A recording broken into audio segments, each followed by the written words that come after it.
Central jail में एक कैदी है।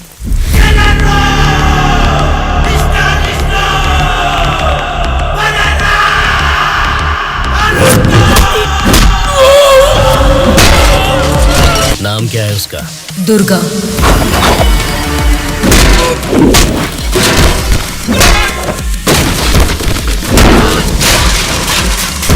He is the most dangerous animal.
आप उसे मुझ पे छोड़ दीजिए मैडम, मैं देख लूंगा। ये जेल है, कोई पबजी खेलने का ग्राउंड नहीं, समझ गया? बोल क्यों नहीं रहा है? क्यों मारा उन लोगों को? नजरें नीची करो। कायदे में रहोगे तो फायदे में रहोगे मुन्ना, नहीं तो मेरे बारे में तुम जानता नहीं हो, सीधे तिहाड़ जेल में फेंक दूंगा। ए, तुम लोग क्या देख रहे हो? इसे ले जाके सेल में डाल दो। जेलर साहब। क्या हुआ बादशाह, बात क्या है? मैं अपने 10 छोकरों को आपके जेल भेज रहा हूँ। इस बार किसे टपकाना है? दुर्गा नाम है उसका। दुर्गा बोले तो वो सरकारी पार्टी का आदमी है ना? हाँ साहब, वही है। उसको उड़ाने के लिए अपोजिशन वालों से कितना लिया है और उसमें मेरा कमीशन कितना है? हमेशा की तरह आपके अकाउंट में ट्रांसफर हो जाएगा। स्टेट में इस बार भी हमारी सत्ता आने वाली है, इसलिए कल मेरे फार्म हाउस पर आप सबके लिए एक पार्टी रखी है। Hello. Sir, CM sir, central jail से जेलर मधुसूदन बोल रहा हूँ सर। आपको एक खास बात बताने के लिए ही मैंने फोन किया। क्या बात है, बोलो। जेल में आए हुए आपके लोगों को मारने के लिए अपोजिशन वालों ने सुपारी दिया है सर। अगर आपको आपके लोगों की जरूरत नहीं है तो मैं बीच में नहीं आऊंगा, लेकिन अगर आपको इनकी जरूरत अभी भी है तो अपनी जान पर खेलकर भी मैं उन्हें बचा लूंगा। अब आप बताइए, आप किन लोगों को मैं बचा लूं या फिर उनके हवाले छोड़ दूं? मुझे जरा 10 मिनट का टाइम दीजिए। ठीक है सर, मैं आपके कॉल का इंतजार करूंगा। बहुत बड़ा अमाउंट खर्च हो सकता है सर। वो मैं देख लूंगा। सर, मेरा एक छोटा सा डाउट है सर। क्या डाउट है? आपने दुर्गा को मरवाने के लिए पैसे लिए थे ना, अब बचाने के लिए पैसे ले रहे हैं। ये बात मेरे पल्ले नहीं पड़ी सर, मुझे थोड़ा कंफ्यूजन हो रहा है। पागल कहीं। इसी को अंग्रेजी में पॉलिटिक्स बोलते हैं और हमारी भाषा में बोलते हैं राजनीति, समझे?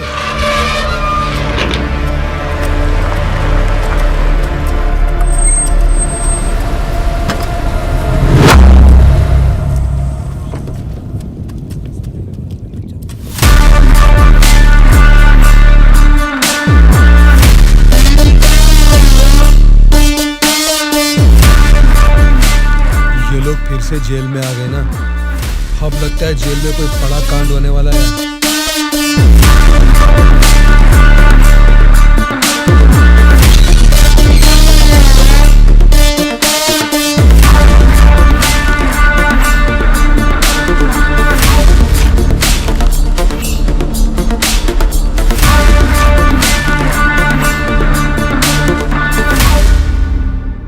उसे कब मारने का सोचा है? हो सके तो आज ही। आज छोड़ देना, कल विजिटिंग आवर्स है, मुमकिन नहीं होगा। परसों मारने का प्लान बनाओ। ठीक है फिर, लेकिन एक बात अच्छी तरह से समझ लो, दुर्गा को मारने के लिए मैं तुम लोगों को आधे घंटे का टाइम दे सकता हूँ। आधे घंटे में ही काम निपटाना होगा, और अगर नहीं मार सके तो उसे दोबारा मारने का मौका नहीं मिलेगा। जाओ।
देख रहा था ना, अब मुझे भी देख ले एक बार। ए, बहरा है क्या? आंखें निकाल कर गोटियां खेलूंगा। ए, बोलना। तेरे से बात करे ला रे, समझ में नहीं आता भाई क्या बोल रहा है। ए, देखना, एक बार देख मुझे।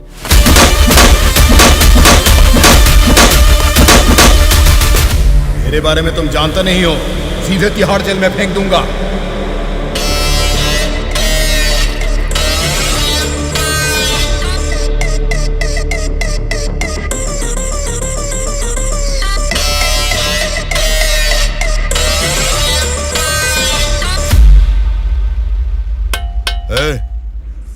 तुझसे मिलने कोई आया है? मिलने।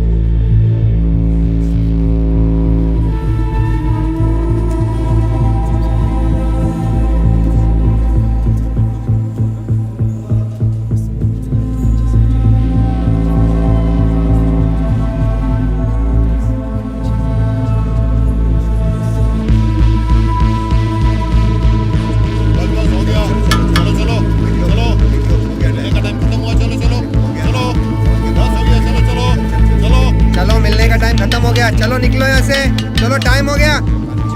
चल शिवा तू निकल, ठीक मैं है बाद यार, में ध्यान रख अपना।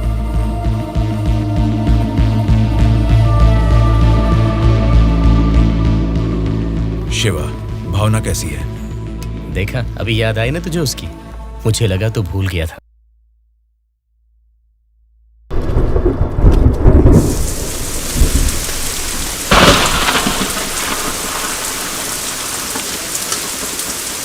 वो दुर्गा वॉशिंग एरिया में है, बिना गड़बड़ किए उसे टपका देना।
इनको इनके सेल में डाल दो।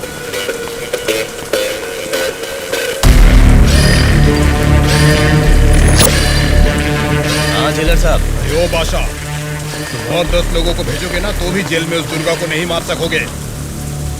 क्या हुआ जेलर साहब? क्या हुआ है? तुमने जिन 10 लोगों को भेजा उन्हें उसने कुत्ते की तरह पीटा। मुझे तो लगता नहीं है उनमें से एक भी जिंदा बचेगा। आइंदा जेल के अंदर ऐसी बचकानी हरकत मत करना। जेल के बाहर ही निपटाओ। प्लानिंग जेल के बाहर करो। रखो फोन।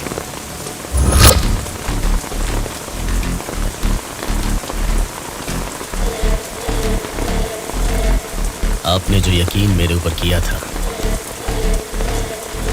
मैं उससे निभा नहीं पाया मैडम।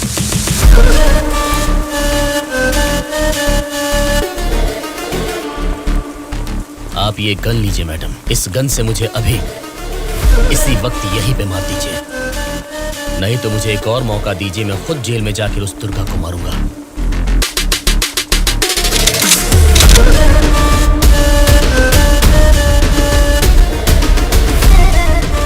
अगले हफ्ते इलेक्शन के रिजल्ट आने वाले हैं। अगर रिजल्ट मेरी फेवर में नहीं आए तब बताऊंगी कि तुम्हें किसको मारना है।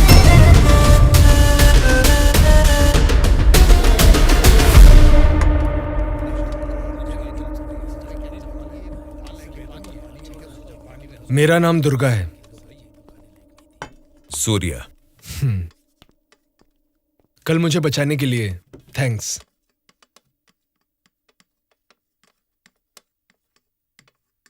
तुम्हारे बारे में सुना था, तुम किसी मर्डर केस में जेल आए हो।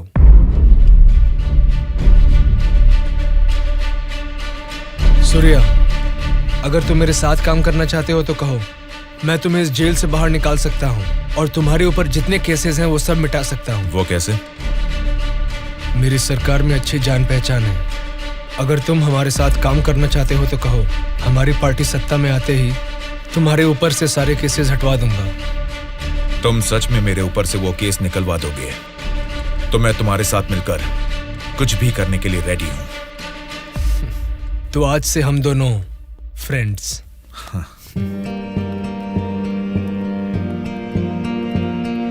अच्छा, उस दिन वो लोग तुम्हें मारना क्यों चाह रहे थे? ऑपोजिशन वाले तो मुझे कई दिनों से मारने की कोशिश कर रहे थे, क्योंकि उन्हें इस बार जेल में मौका मिल गया, इसीलिए वो मुझे मारने आ गए।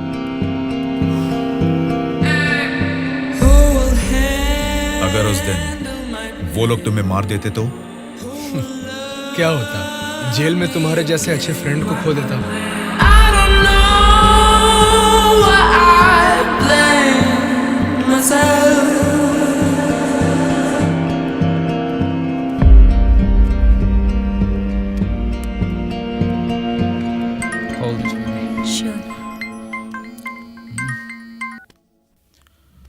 हेलो, मैं दुर्गा बोल रहा हूँ।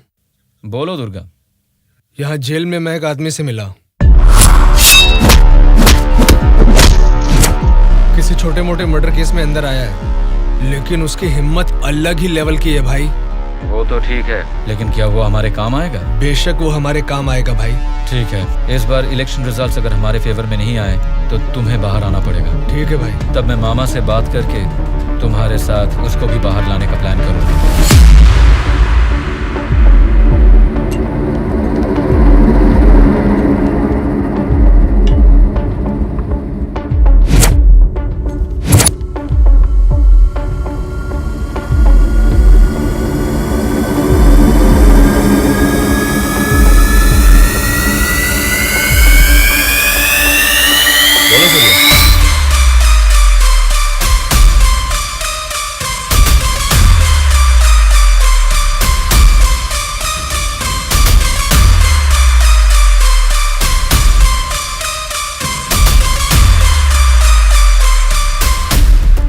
देखो सूर्या, ये सोसाइटी नहीं बदलेगी, ना ही जनता। ये 100 साल के इतिहास में तुम्हें कभी लगा है कि वोट डालने का तरीका बदला है? हमें क्या लेना है सूर्या, मेरी बात सुन, ये सब अभी से छोड़ दे। देखो शिवा, जैसा तू बोल रहा है ये समाज नहीं बदला होगा, पब्लिक ने वोट देने का तरीका भी नहीं बदला होगा, लेकिन पब्लिक को पालने वाले नेता लोगों को हमें बदलना है यार। 40 दिन के इंतजार के बाद हुआ पर्दाफाश। जीते हुए उम्मीदवार जश्न मना रहे हैं तो हारे हुए उम्मीदवार उसकी वजह ढूंढने में जुट गए हैं। जनता के वोट ये बता रहे हैं कि उन्हें किसी से कोई बैर नहीं, दोनों मेजर पार्टियों को इलेक्शन में लगभग एक समान वोट मिले हैं। राज्य के पूरे 120 असेंबली सीटों में से सरकारी पार्टी को 48 सीट मिले हैं, वहीं ऑपोजिशन पार्टी को 52 सीट मिले हैं। बाकी 20 सीटें इंडिपेंडेंट एमएलएस को मिले हैं और वो ही तय करेंगे कि राज्य में सरकार किस पार्टी की बनेगी। अब उनमें से कितने लोग कौन सी पार्टी को समर्थन करेंगे, राज्य की सत्ता कौन सी पार्टी को जाएगी, ये सब जानने के लिए शक्ति परीक्षण होने तक सबको इंतजार करना ये होगा। क्या है सर, इस बार ऐसे कैसे हो गया? अब हम क्या करेंगे सर? इस बार भी गवर्नमेंट हमारी ही बनेगी।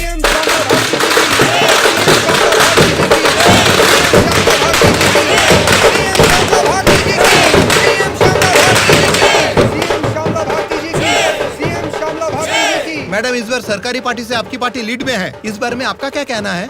जनता को अब हमारे ऊपर यकीन आ गया है, इसलिए इस बार हमारी पार्टी लीड में है। Thank you. श्यामला भारती जी की, सीएम श्यामला भारती जी की, सीएम श्यामला भारती जी की, सीएम श्यामला भारती जी की, सीएम श्यामला भारती जी की, सीएम श्यामला भारती जी की, सीएम श्यामला भारती जी की, सीएम श्यामला भारती जी की।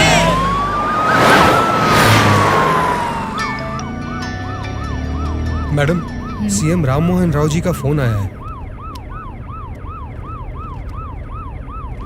बोलिए एक्स सीएम राम मोहन राव जी, कैसे लगे आपको इस बार के इलेक्शन के नतीजे? इस बार 4 सीट आपको ज्यादा मिली है, ऐसा सोचकर ये मत समझिए कि जीत आपकी हुई है। मिस श्यामला भारती जी, आपको सरकार बनाने के लिए आपकी पार्टी का और 10 एमएलए की जरूरत है। अगर 10 एमएलए को खरीद लिया तो भी 10 दिन के अंदर शक्ति परीक्षण के लिए उनका वहाँ होना बहुत जरूरी है। तो जाहिर है कि आपकी पार्टी को मेरी पार्टी से भले 4 सीटें ज्यादा आई है या मेरी पार्टी को 4 सीटें कम आई है, तो भी आखिर में असेंबली में आपकी जगह हमेशा की तरह विपक्ष में ही रहेगी। ये बात मत भूलिएगा मिस श्यामला भारती जी। ठीक है राम मोहन राव जी, इस बार संसद में हम विपक्ष में रहेंगे या आप विपक्ष में रहेंगे, देखते हैं। Good luck.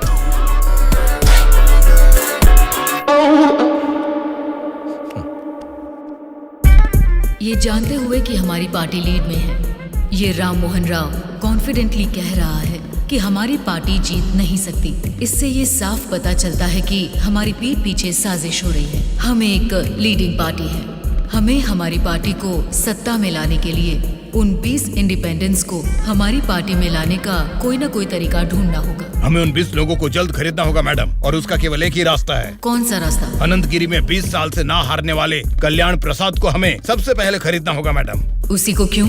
वही किंग मेकर है मैडम। जितने भी 20 इंडिपेंडेंट उम्मीदवार है वो सब उसी के हाथ में रहते हैं। तो फिर जल्द से जल्द बुलवाइए उसे। कल्याण प्रसाद को फोन करके कहो कि तुरंत मेरे फार्म हाउस पर आकर मुझसे मिले। ओके? ठीक है सर।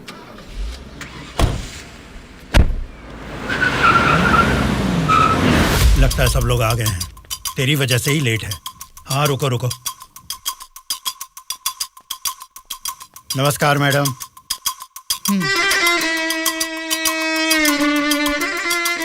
मैडम, डायरेक्टली पॉइंट पर बात करेंगे, इससे दोनों का टाइम बचेगा। मैं भी सीधे पॉइंट पर आकर बात करूंगी। आपके 20 एमएलएस को हमारी पार्टी को समर्थन देना होगा। इसके लिए आपके एक एमएलए की कीमत बताइए। एक एमएलए ने अपने मतदान क्षेत्र में जीतने के लिए तकरीबन 50 करोड़ रुपए खर्च किए हैं। एक एमएलए को 100 करोड़ दे दीजिए। क्या मतलब? एक एमएलए को 100 करोड़? मतलब इसके हिसाब से 20 एमएलए को 2000 करोड़? हाँ मैडम। इतना क्यों? मार्केट में आजकल रेट बहुत बढ़ गए मैडम। एक जमाने में खाना पकाने का तेल 100 रुपए लीटर मिलता था और अब 230 रुपए हो गया है। फिर भी लोग खरीद रहे हैं ना। वैसे जनता के बारे में हम कुछ सोच रहे हैं क्या? नहीं ना। इसीलिए जैसे चीजों के दाम बढ़ गए हैं, वोटर्स ने भी अपने रेट बढ़ा दिए हैं मैडम। एक टाइम पे 1000 रुपए में मिलने वाले वोट अब 5000 में मिलते हैं। यहाँ कोई भी कैंडिडेट को देख के वोट नहीं डालता मैडम, वो वोट डालता है कैश देखकर ही। मतलब आपके एमएलएस को हमारी पार्टी को समर्थन देना है तो आपको 2000 करोड़ देने होंगे, सही कहा? 2000 करोड़ नहीं मैडम। तो फिर? 2500 करोड़। मतलब 2500 करोड़ रुपए? यस। वो 500 करोड़ किसके लिए? वो मेरा कमीशन है मैडम। आपका कमीशन 500 करोड़ है? जी मैडम, मैं आपको कोई प्याज टमाटर थोड़ी ना बेच रहा हूँ। इस राज्य की सत्ता 5 साल के लिए दे रहा हूँ आपको। इसके बदले में एक छोटी सी 500 करोड़ की रकम कमीशन लेने में कोई गलती नहीं है madam.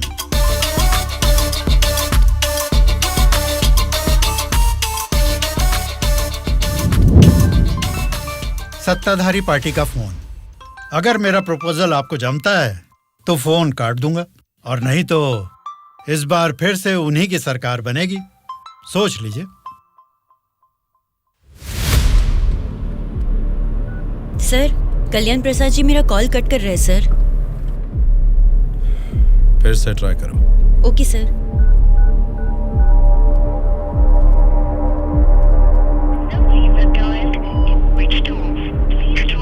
Sir, phone switch off आ रहा है सर।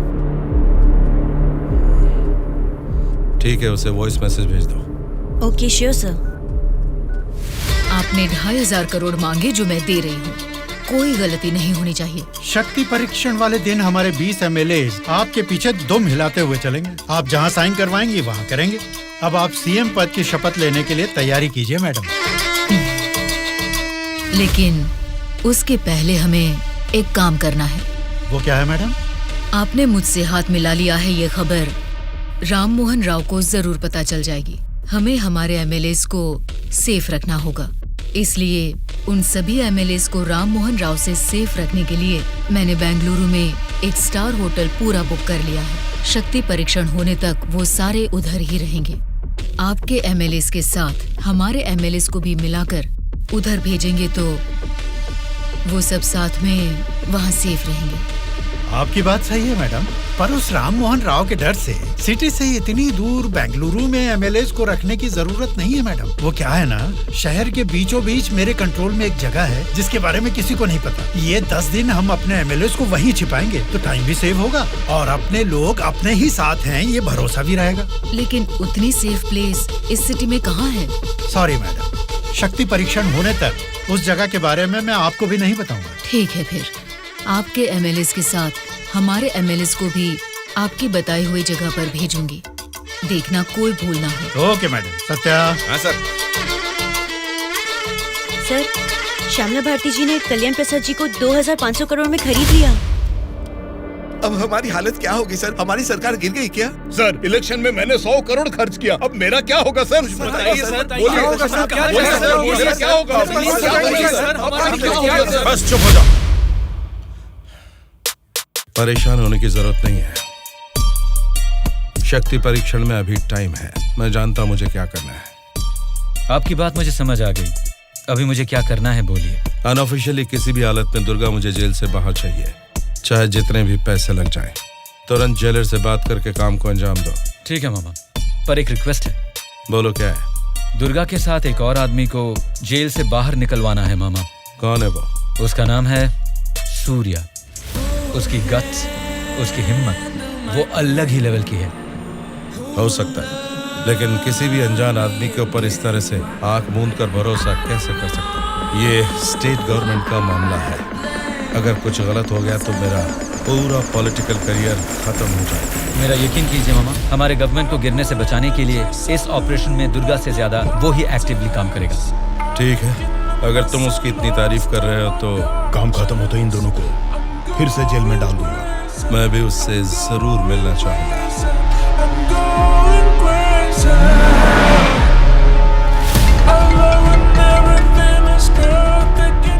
हेलो मैडम, मुझे आपको एक इन्फॉर्मेशन देनी है। हाँ बोलिए। जेल से दुर्गा भाग गया है। अपने एमएलएस को संभालिए।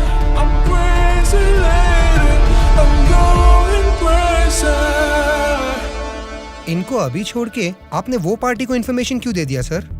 वो लोग आपस में लड़के मरेंगे तो ही ना हम जैसे लोग सेफ रहेंगे।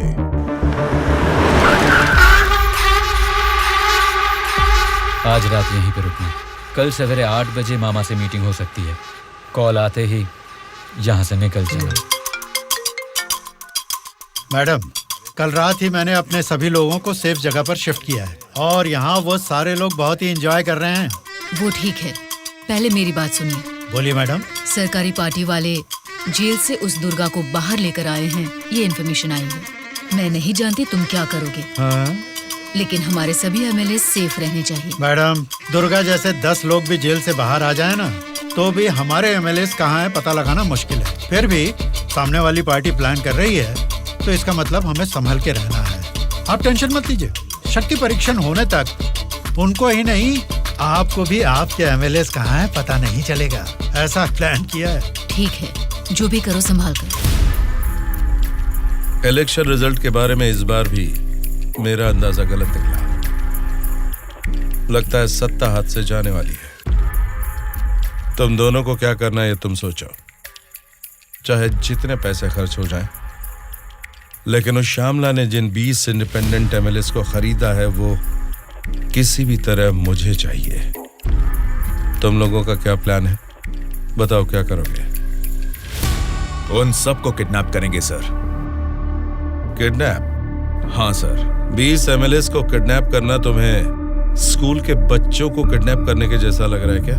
20 एमएलएस नहीं सर, ऑपोजिशन एमआईयू को मिलाकर पूरे 72 एमएलएस हैं सर। क्या 72 लोग? आपकी पार्टी से जीते हुए 48 एमएलएस के साथ पूरे 120 एमएलएस को आपके बेंगलुरु वाले फार्म हाउस में बिना बंदी बनाए इस बार आप सीएम नहीं बन सकते हैं सर। ऑपोजिशन एमएलएस तक तो ठीक है, लेकिन हमारे एमएलएस क्यों? वो तो हमारे ही लोग हैं ना। राजनीति में सब कुछ हो सकता है सर, सब कुछ जायज है। सत्ता का पलड़ा जिस तरफ है वो उस तरफ चले जाएंगे। यहां जीतने से ज्यादा सत्ता जरूरी है सर। अभी की सिचुएशन में अपने एमएलएस को हमें ही बचाना है सर, इसलिए हमें उनके साथ हमारे एमएलएस को भी बंदी बनाना ही होगा सर। तुम्हारा प्लान सुनने में तो ठीक ही लग रहा है, लेकिन ऑपोजिशन एमएलएस को किडनैप कैसे करोगे? ये मुमकिन है क्या? सत्ता की जंग हर कोई जीतना चाहता है, पर जीत सिर्फ एक की ही होती है और उसी को वीर कहते हैं। मैंने आपको जिसके बारे में बताया था ये वही है सर। तो जरा बताओ कि शुभ काम का मुहूर्त कब है? इस शुक्रवार को ही आपके सभी एमएलएस को बस में बिठा के दुर्गा को सौंप दीजिए। दुर्गा उनको बेंगलुरु हाईवे के एक ढाबे पर लेकर आएगा। इसी बीच ऑपोजिशन के सभी एमएलएस को किडनैप करके लाने का जिम्मा मेरा होगा। गुड। तुम्हारे प्लान के साथ तुम्हारा कॉन्फिडेंस भी मुझे अच्छा लगा।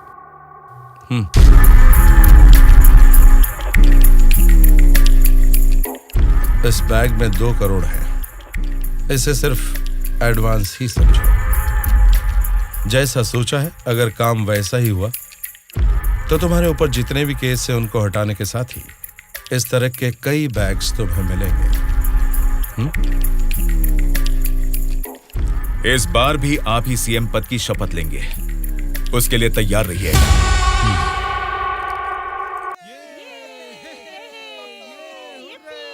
कल्याण प्रसाद के फोन का लास्ट कॉल लोकेशन कल रात 11 बजे का गुलजार हाउस में दिखा रहा था।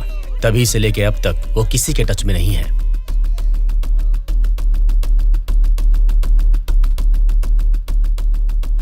तो फिर वो पक्का गुलजार हाउस में ही है। हाँ बोलो। मैडम, आपके लिए एक बैड न्यूज है। गुलजार हाउस में ठहरे हुए आपके सभी एमएलएस को सत्ता वाली पार्टी के लोग किडनैप करने की कोशिश कर रहे हैं। आप फौरन उनको वहां से कहीं और शिफ्ट करवाइए, नहीं तो सीएम नहीं बन पाएंगी। लेकिन तुम कौन हो? आपका हितैषी हूं।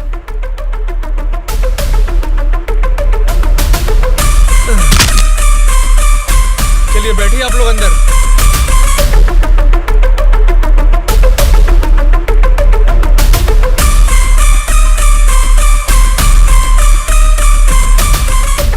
बोलिए मैडम। कहाँ हैं आप?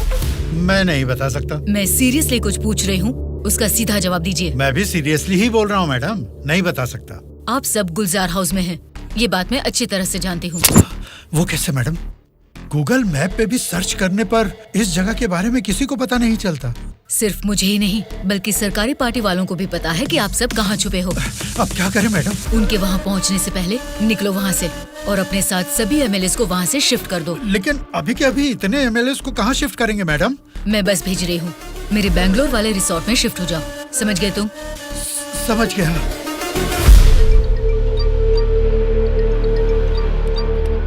जी मैडम। बादशाह, तुम्हें मेरा एक काम करना होगा। बोलिए मैडम। हमारे सभी एमएलएस को हम अर्जेंटली एक बस से बैंगलोर रिसोर्ट में शिफ्ट कर रहे हैं। हमारी बस सेफली बैंगलोर पहुंचे तब तक तुम्हें उसे फॉलो करना है। ठीक है मैडम। तुरंत अपने आदमियों के साथ बैंगलोर हाईवे पर वेट करो। Okay madam.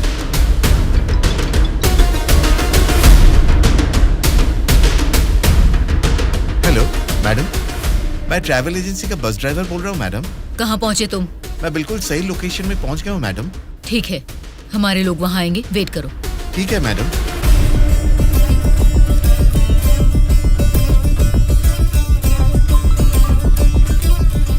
हाँ बोलिए मैडम। बस आ गई है, आप सब तुरंत वहाँ से निकल जाइए। ठीक है मैडम। बस आ गई है, चलिए सब लोग बस में बैठिए।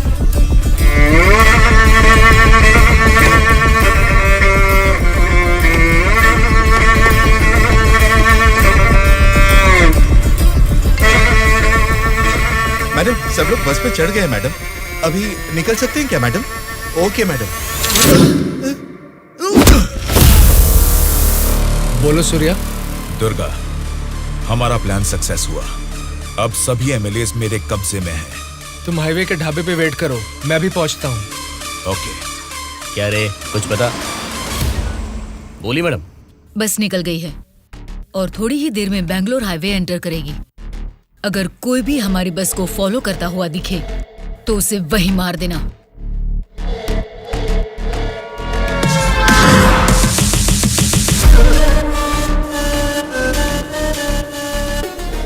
मैडम, हमारे एमएलएस की बस अभी सामने से क्रॉस हो गई है। तुम ध्यान से हमारी बस को फॉलो करना, ठीक है? ठीक है मैडम। ए चलो रे।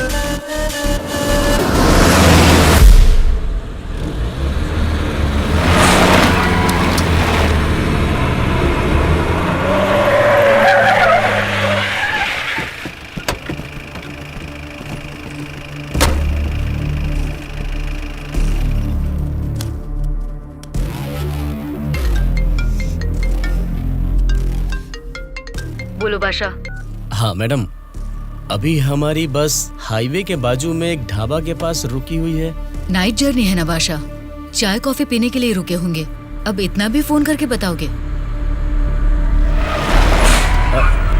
Madam madam. अब क्या हुआ बादशाह? हमारे बस के पीछे ही एक और बस आके रुकी है। और एक बस? हाँ मैडम, देखने में तो सरकारी पार्टी की एमएलए की बस लग रही है। क्या सरकारी पार्टी के एमएलए की बस? हाँ मैडम, पक्का उन्हीं लोगों की बस है मैडम। सच में? लेकिन उनकी बस वहाँ क्यों आई है? पता नहीं चल रहा मैडम। जैसे हम अपने एमएलएज को बैंगलोर भेज रहे हैं, वैसे ही वो अपने एमएलएज को शायद किसी सेफ जगह पर भेज रहे होंगे। हो सकता है, फिर भी दोनों बस एक ही जगह पर एक ही समय पर ये कैसे हो सकता है? तुम एक काम करो बादशाह, हमारे एमएलएज की बस वहाँ से सुरक्षित निकल जाए, तब तक उनकी बस पर तुम कड़ी नजर रखना। ठीक है मैडम।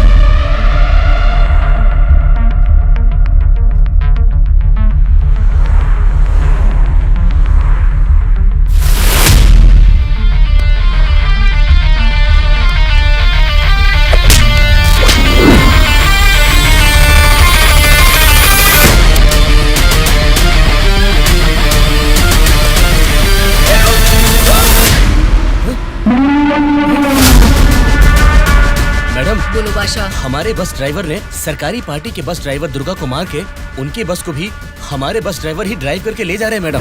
व्हाट? उनकी बस को हमारे ड्राइवर क्यों ले गए हैं? मुझे भी कुछ समझ में नहीं आ रहा मैडम। ठीक है, मैं अपने ड्राइवर को फोन करके पता लगा लूंगी। पहले तुम हमारी बस को फॉलो करो। Okay madam. Hello madam. Anwar, क्या कर रहे हो तुम लोग? कुछ लोग आके मुझे मार के हमारी बस को लेके गए मैडम। बोली मैडम। बादशाह, वो लोग अपने ड्राइवर नहीं हैं, कोई क्रिमिनल्स हैं। उनका पीछा करो। Stop them right now. ठीक है मैडम।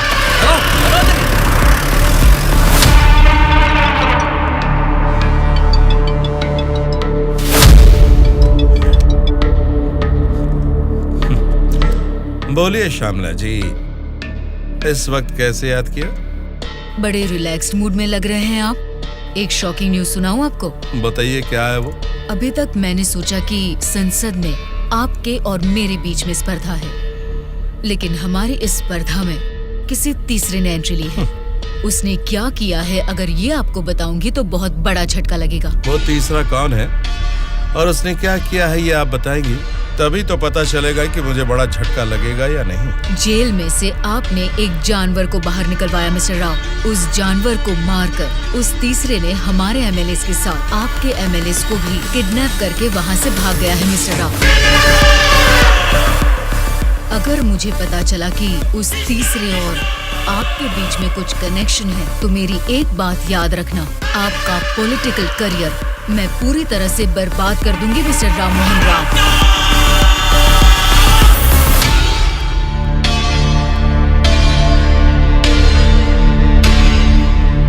क्या हुआ मामा? उस दुर्गा को कॉल कर।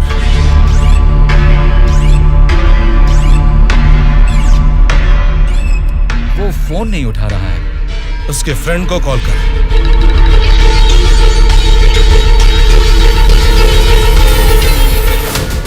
मेरे पॉलिटिकल करियर में ये फर्स्ट टाइम है जब मैंने किसी पर यकीन करके धोखा खाया। बोल कौन है रे तू? बोला था ना, ये सत्ता की जंग हर कोई जीतना चाहता है, लेकिन किसी एक को ही जीत मिलती है, उसी को वीर कहते हैं। अब वो जंग शुरू हो चुकी है। वीर कौन है और वो जंग किस मकसद से कर रहा है, आगे आगे तुमको सब समझ में आएगा। तब तक के लिए वेट एंड सी।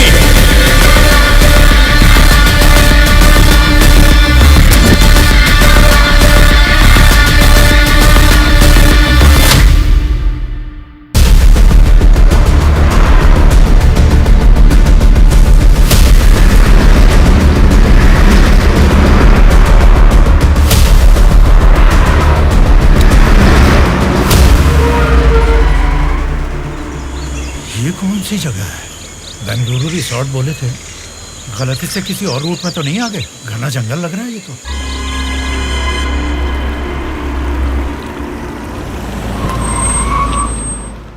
सर वो क्या है कि तुम पर भरोसा करके काम सौंप दिया, इसके लिए तो मुझे खुद को जूते मारने चाहिए। अपना ये चेहरा फिर मुझे कभी मत दिखाना। पता नहीं कहां से एक अनजान आदमी को लाकर मेरे सर पर बैठा दिया। अब देखो उसने क्या किया है। सॉरी मामा। मर जाओ जाकर। उस डीजीपी को फोन करके फार्म हाउस में आने के लिए कहो। ओके मामा।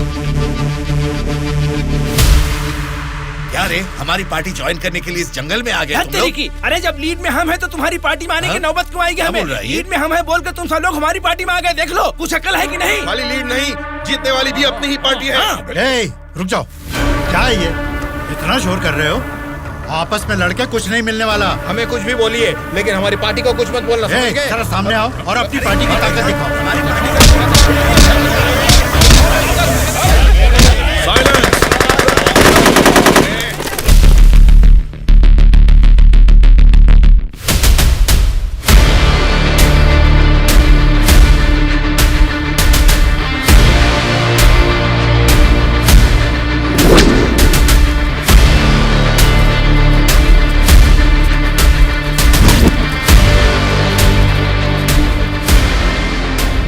क्या सोच रहे हो? जैसे जी में आ रहा चिल्ला रहे हो, अपनी मर्जी से आपस में लड़ रहे हो। ये तुम्हारी असेंबली नहीं है,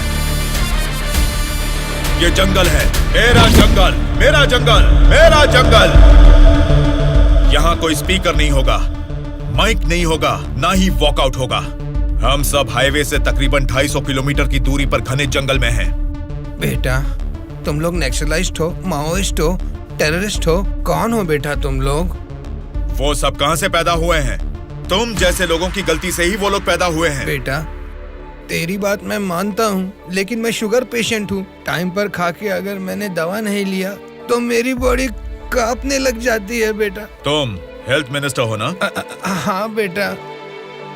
तुम्हारे पास बड़े हॉस्पिटल्स हैं, फिर भी तुम्हें ये सब बीमारियां हैं, तो तुम पब्लिक का भला कैसे करोगे? बेटा, हमारे पेट में चूहे दौड़ रहे हैं, पहले कुछ खाने के लिए तो दे दीजिए।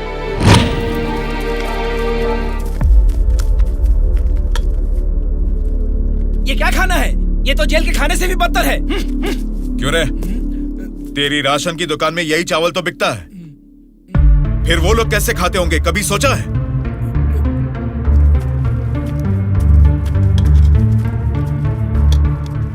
बस बेटा बस, चावल खाने में कमी ही करनी चाहिए, ज्यादा नहीं खाना चाहिए। अच्छा, तो फिर इतनी जायदाद कैसे बना ली? उसमें भी तो कमी कर सकते थे, पर उसमें तो करोगे नहीं। देखो बेटा, तुम्हारी बातें और करतूतें तो कमाल की हैं, लेकिन कमी है तो बस चेहरा नहीं दिखाया तुमने, जरा वो भी दिखा दो। तुझसे देखा नहीं जाएगा। बाप रे, इतना डरावना है तुम्हारा चेहरा? तो फिर देखो। हाँ तो फिर दिखाओ ना।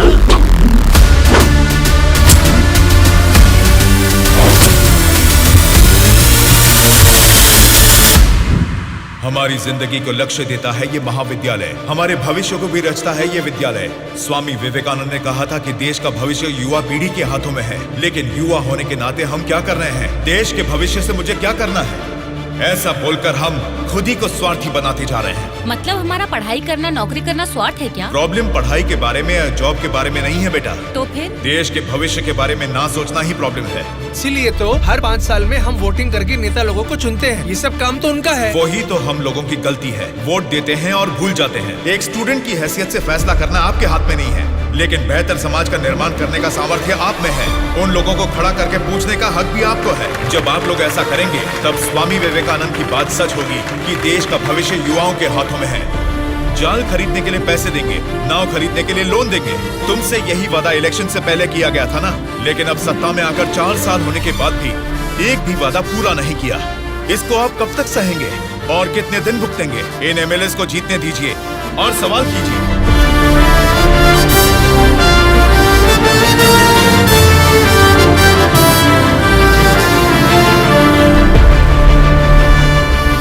18 साल की उम्र होने के बाद ही हमारे देश में मतदान का हक क्यों दिया जाता है जानते हो? ताकि हम एक सही नेता को चुन सके। लेकिन हम क्या कर रहे हैं? हम बिना सोचे समझे और उनसे पैसे लेकर वोट डाल रहे हैं। अगर ऐसा ही चलता रहा तो कल को आपके बच्चे और फिर उनके बच्चे, हर किसी को इसी तरह की परेशानी होगी। हमें अब बिना सोचे समझे और पैसे लेकर वोट डालने की इस प्रथा को खत्म करना ही होगा। और अगर हमने ऐसा नहीं किया तो सबका नाश निश्चित है। आने वाली पीढ़ी को हम ये बताएंगे कि वोट की जो ताकत है उससे सरकार बदल सकते हैं। जनता की सच्चाई स्टूडेंट सर, आजकल जनता के सामने समाज के बदलाव की बातें करते रहते हैं सर। आजकल ये फैशन हो गया है सर। ठीक है। हाँ?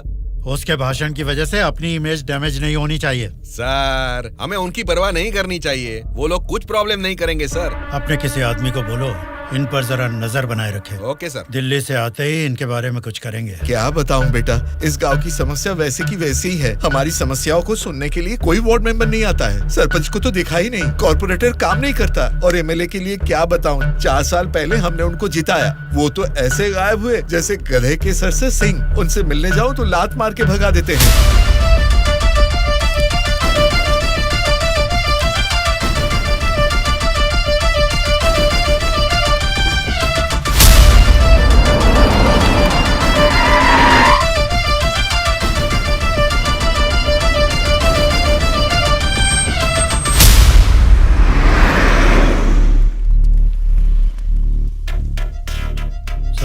हाँ सर। हम बगल वाली स्टेट में गए थे ना? हाँ सर। तो ये यूएस गए थे, ऐसा फ्लेक्सी क्यों लगा है? हाँ सर।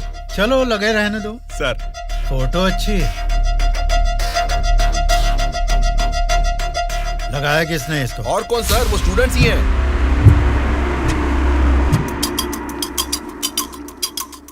इन पोस्टर्स को देखकर वो एमएलए पक्का रिएक्ट करेगा। रिएक्ट तो करेगा, पर कैसे रिएक्ट करेगा वो पता नहीं चल रहा।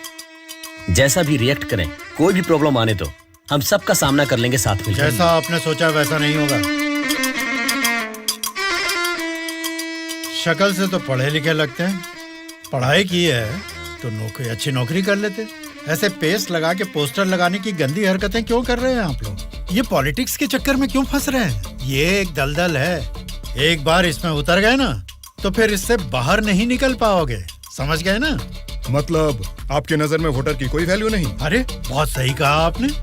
आपकी नजर में वोटर की बड़ी कीमत है, लेकिन हमें वोट की कीमत पता है। यही फर्क है आपकी और हमारी सोच में। एक बार वोट मिल गया ना, फिर वोटर को कौन पूछता है? 5 साल के लिए हम ही राजा, हम ही मंत्री। मतलब आपसे सवाल करने वाला कोई नहीं है क्या? अब तुम ही बताओ, जो लोग पैसा लेकर वोट डालते हैं उनको सवाल पूछने का अधिकार है? अभी जो भी हो रहा है वो इलेक्शन नहीं है, कलेक्शन है। हम वोट कलेक्ट करेंगे, वो पैसे कलेक्ट करेंगे। एक एक वोट का 5,000, 1.5 लाख वोट हैं, मतलब 75 करोड़। उसके साथ दारू, बिरयानी, नाच गाना, पोस्टर, पब्लिसिटी, इनके अलावा हमारे नेता को मिलने वाले गिफ्ट्स, बाप रे, तकरीबन 150 से 200 करोड़ खर्च होता है। अब इस खर्चे को प्रॉफिट में बदलना है, 200 करोड़ का 1000 करोड़ बनाना है। ये सब करने में ही 5 साल निकल जाएंगे। फिर जनता की सेवा करने का टाइम कहाँ रहेगा? वैसे वोट बेचने वाले की हम सेवा क्यों करें? उसको पूछने का हक नहीं है, क्योंकि उसने तो अपना वोट बेच दिया है। इसलिए मैं तुम लोगों को आखिरी बार बोल रहा हूँ, सड़क छाप गुंडागर्दी से जिंदगी शुरू की थी, अब स्टेट मिनिस्टर हूँ। मुझे फिर से गुंडा बनने पर मजबूर मत करो। इलेक्शन नजदीक आ रहे हैं। पिछली बार वोट के लिए 5,000 मांगे थे, इस बार 10,000 मांगेंगे। हमें इसके लिए तैयार रहना है। यहाँ वोट के लिए ही नहीं, सीट के लिए भी पैसे देने हैं। पार्टी हाईकमांड मेरी परवाह नहीं करेगी तो मुझे बहुत दिक्कत हो जाएगी। मेरे रास्ते से हट जाइए। इसके बावजूद भी अगर किसी ने रोका तो तुम सबकी डेट ऑफ बर्थ तो अलग अलग है, लेकिन डेट ऑफ डेथ एक हो जाएगी, याद रखना। चलता हूँ। डार्लिंग, डार्लिंग, सब अच्छा ही हुआ है। टी स्टेट का एडवांस दे दिया है। अगले महीने इलेक्शन है, उसके बाद रजिस्ट्री होगी। ऊटी टी स्टेट की तुम ही मालकिन हो। तुम्हारा सर देखो। आपकी नजर में वोटर की बड़ी कीमत है, लेकिन हमें वोट की कीमत पता है। एक बार वोट मिल गया ना, फिर वोटर को कौन पूछता है। 5 साल के लिए हम ही राजा, हम ही मंत्री। आज की ब्रेकिंग न्यूज, हम आपके सामने एमएलए कल्याण प्रसाद जी की बेईमानी का खुलासा करने वाले हैं। टीवी देखिए सर। जो लोग पैसा लेकर वोट डालते हैं, उनको सवाल पूछने का अधिकार है।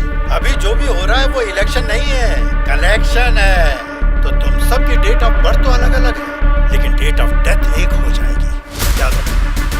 खुद कल्याण प्रसाद जी के मुंह से ये बातें सुनने के बाद उन्हें मिनिस्टर के पद से ही नहीं, बल्कि पार्टी के हाई कमांड ने उन्हें पार्टी से भी सस्पेंड कर दिया है। आपको बिना बताए पद से निकाल दिया, ये तो नाइंसाफी है सर। क्या नाइंसाफी है रे? हाँ, मैं एक बड़ा बदमाश हूँ, ऐसा ही बोलकर इन्होंने वीडियो में मान लिया। सब लफंगे लोगों के ये बड़े नेता हैं। लो खाओ, सब ठूसो। और काम भी क्या है? खाना और सोते रहना। और बचा ही क्या है? बाप रे बाप, कितने सपने दिखाए थे। ऊटी में टी स्टेट लूंगा, कर्नाटक में कॉफी स्टेट लूंगा, अगली इलेक्शन में जीतूंगा तो मैं होम मिनिस्टर बनूंगा, तुम होम मिनिस्टर की बीवी बनोगी, बाद में सीएम और मैं सीएम की बीवी। क्यों जी, तुम तो मुझे सीएम की बीवी बनाना चाहते थे, तुम तो खुद ही सीएम नहीं बन पाए। अभी देखो, नालायक की बीवी बनकर बैठी हूँ यहाँ पर। मैं सोच रही थी सीएम की बीवी बनने के लिए क्या करना पड़ेगा। देखते क्या हो जी, बताओ ना क्या करना है। बहुत बोल चुके हो, आप जाओ।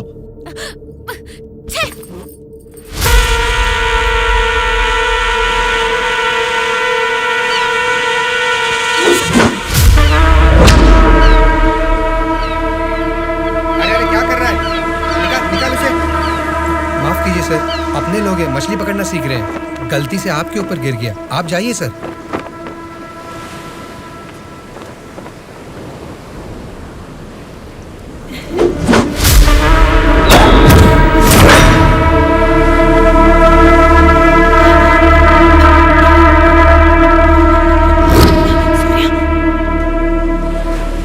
सॉरी सर, मछली पकड़ते समय समुंदर में सब मछलियां तो नहीं पकड़ सकते ना सर। हमारे हाथ में आई हुई मछली पकड़ेंगे, गलत मत समझिए। अब जाइए।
किसने तुम सबको भेजा है? बता, जल्दी बता।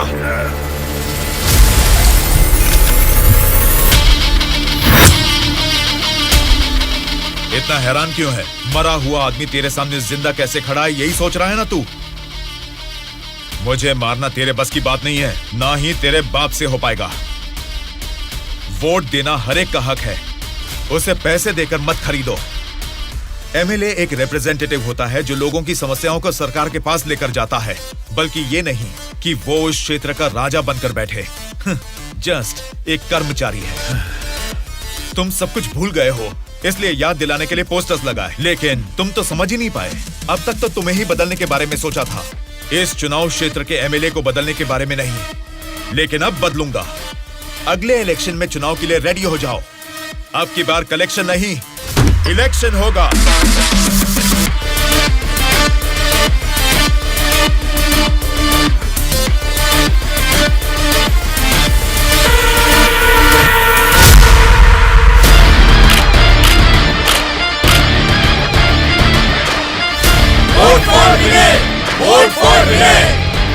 इसका नाम विनय है।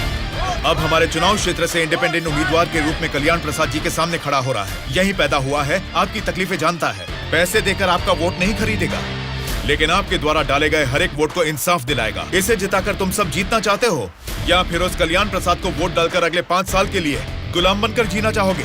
ये आपकी मर्जी है। भैया, अभी तक पैसे लेके वोट देते थे, लेकिन अब भले काम के लिए वोट देंगे हम। अभी तक हमें कोई ऐसा नहीं मिला जो हमारा साथ दे। आप खड़े हो भैया, इस बार हम वोट आप ही को देंगे।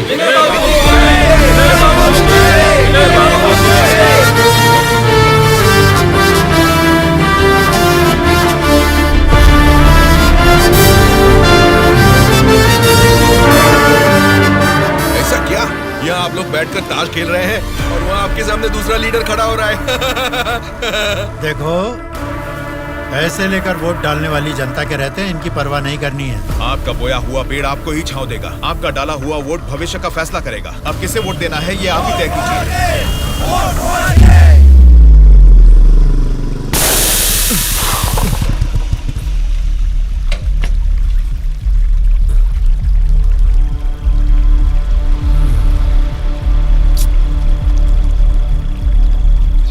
पंचर बना लो, पंचर। क्या बाबू, गाड़ी पंचर क्या? हाँ भाई, जरा अर्जेंटली जाना है, आप पंचर बना दोगे? बनाऊंगा ना। आगे जाके ये हमारे गांव का एमएलए बनेगा। पंचर थोड़ा खट से बना रे। तुम्हारे रोज जाने वाले रास्ते में अचानक तुम्हारी गाड़ी पंक्चर हो गई है, फर्क नहीं दिख रहा है क्या? उसके साथ जैसे गाड़ी पंक्चर हुई तभी पंक्चर वालों का हाजिर होना अजीब नहीं लग रहा है? वैसे तो इलेक्शन में खड़े होना भी अजीब बात है। आप तो एमएलए बन जाएंगे, असेंबली में चले जाएंगे, अपन तो इधर ही रह जाएगा ना। हम तो गुंडागर्दी ही करेंगे, और करेंगे भी तो क्या होगा? मारना, काटना, जलाना और बलात्कार करना। हम किसको मारेंगे, किसको काटेंगे जानते हैं? तेरे दोस्तों को। तेरे दोस्त सूर्या को बहुत बुरी मौत मारेंगे। बाद में बच्चों कौन जानते हैं आप? आपके साथ घूमती है ना वो गोरी गोरी लड़कियां, जैसे चाहे मजे करेंगे। अय्याशी करके मुंबई रेड लाइट एरिया में जाके बेच देंगे उनको। सोच लेना। चलो रे। आप सबको कुछ बताना चाहता हूँ, लेकिन आप लोग गुस्सा मत होना। तो फिर तुम वो बात ही क्यों कर रहे हो जिससे गुस्सा है? अरे वो बात नहीं है। अरे तो अब बता भी दो ना। मैं ये इलेक्शन नहीं लड़ूंगा। What? ए, सच सच बताओ, क्या तुम्हें किसी ने डराया? ऐसा कुछ नहीं है, मैं ये इलेक्शन नहीं लड़ूंगा बस। ए, तेरी आंखों में मुझे डर दिख रहा है। क्या बात है, बोल। हाँ यार, मैं डर रहा हूँ, तो अब क्या करूँ? अगर जान का डर था तो इस इलेक्शन में खड़ा होने के लिए तैयार क्यों हुआ? कल ही नॉमिनेशन की लास्ट डेट है। कल 3 बजे एमआरओ ऑफिस के पास हम सब तेरा वेट करेंगे। तू कल आ रहा है और नॉमिनेशन भी डालेगा। उल्टा सीधा बोलेगा तो इन सब के बारे में तो नहीं जानता, लेकिन मैं तुझे मारकर समुंदर में फेंक दूंगा। याद रखना, कल शाम को 3 बजे एमआरओ ऑफिस। ये चलो रे। कल हम तेरे लिए वेट करेंगे।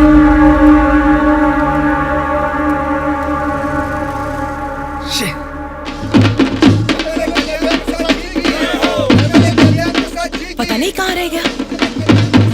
अपने आप को समझता क्या है वो? Phone is not reachable, message भी नहीं जा रहा।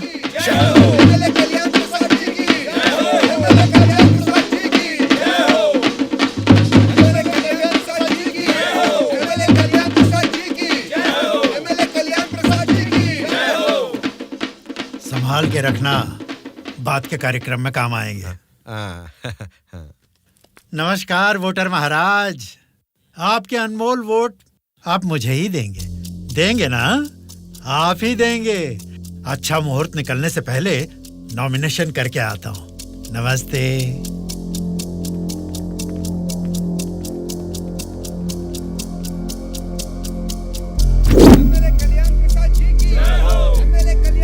विनय को फिर से कॉल करो। इतना टाइम हो गया अभी तक नहीं आया। छोटे भाई, आपका कैंडिडेट अभी तक नहीं आया ना? राहु काल शुरू हो चुका है।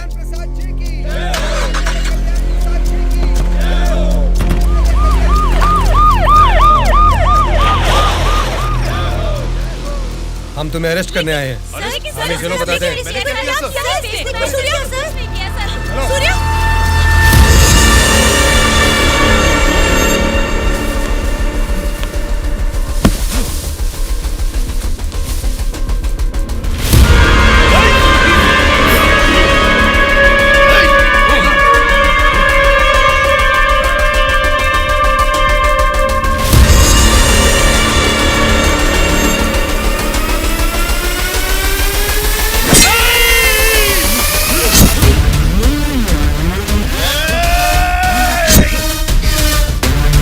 क्या हो रहा है सर?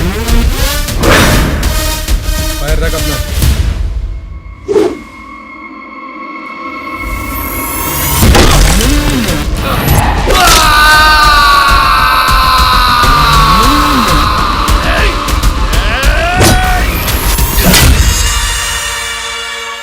पकड़ रहे इसे।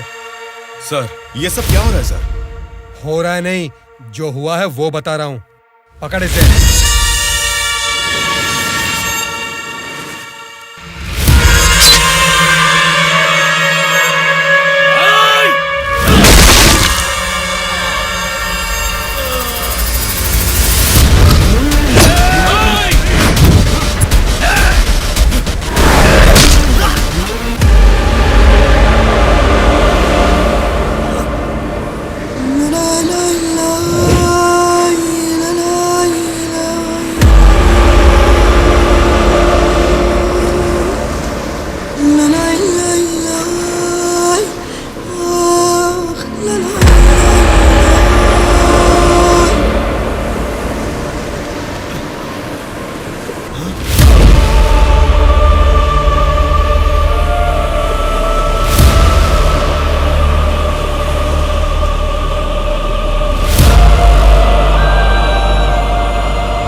इंस्पेक्टर साहब, छोटे भाई से कुछ बात करनी है। Okay sir.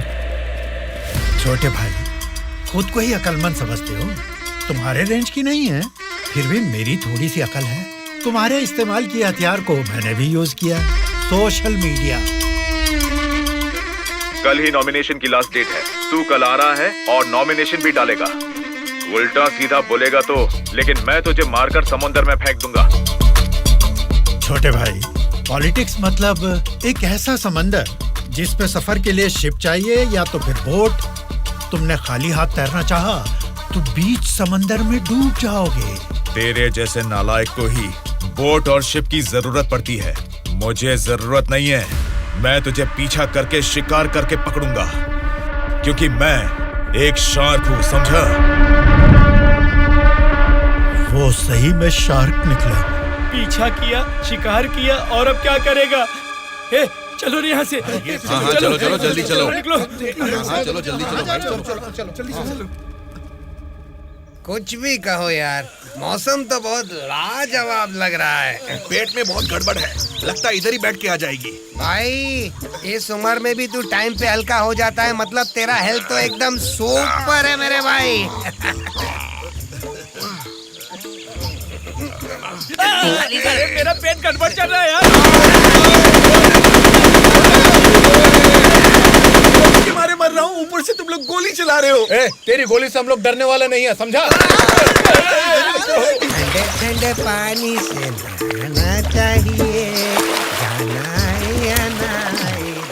तू पागल हो गया क्या? कोई अपना लीज खुला छोड़ के नहाता क्या? मैं तो डर ही गया। मेरे लीज पे बुरी नजर डालता है। घर में बाप भाई है कि नहीं? अभी भी तेरा लीज जितना ही है, एनाकोंडा नहीं बना पाया।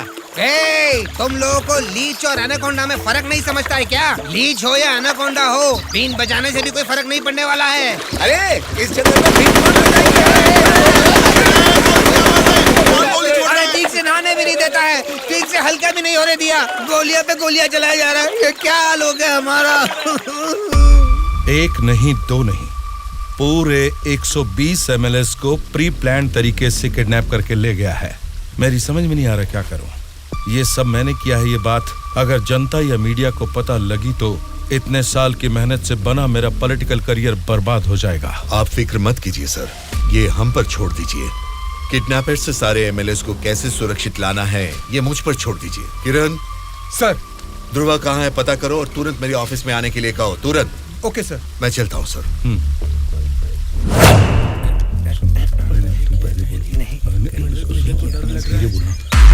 मुझे तो डर लग रहा है। तुम ही बोलो। बेटा क्या है? आपके बारे में सब कुछ पता चल गया बेटा। सच में नाइंसाफी हुई है।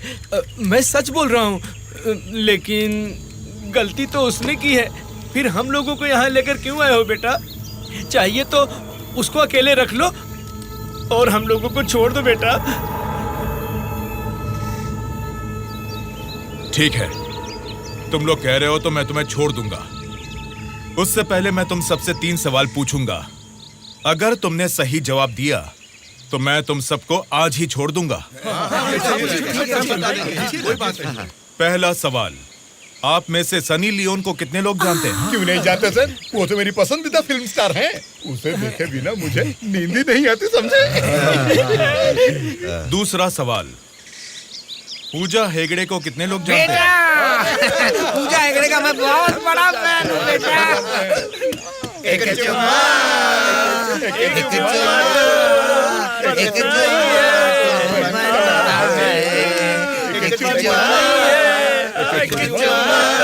बेटा एक दूसरा गाना सुनाता हूँ, सुनो तुम।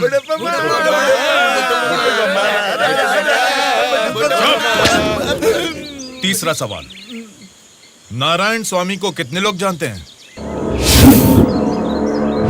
भाई नारायण स्वामी ना, उनका व्रत मैं हमेशा रखता हूँ। तुम सनी लियोन को जानते हो? पूजा हेगड़े ने कितने एक्टर्स के साथ डांस किया ये भी जानते हो? लेकिन जनता के लिए अपनी जान भी कुर्बान करने वाले नारायण स्वामी को नहीं जानते। कौन है बेटा वो? कोई देवता है क्या? हाँ, देवता ही है, लेकिन मंदिर में रहने वाला देवता नहीं, जनता के दिल में रहने वाला देवता, नारायण स्वामी।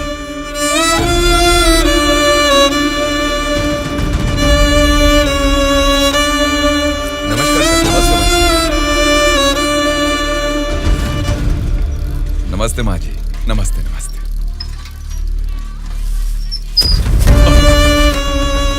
ये क्या किया बहन जी? क्या देख के पता नहीं चल रहा? कचरा है। हाँ वो तो पता चल रहा है, लेकिन कचरे की सही जगह तो कूड़ेदान होती है ना। तो आपने ये कचरा कूड़ेदान में डालने की बजाय यहाँ सड़क पर क्यों फेंक दिया? हमेशा कूड़ेदान में ही डालती हूँ, आज ही जस्ट मिस हो गया। वो अच्छा, अंग्रेजी बोलना जानती हो, लेकिन ये नहीं जानती कि कचरे को कूड़ेदान में डालना चाहिए। ये सब करने से ही बीमारियाँ फैल रही हैं और इंसान बीमार होते जा रहे हैं।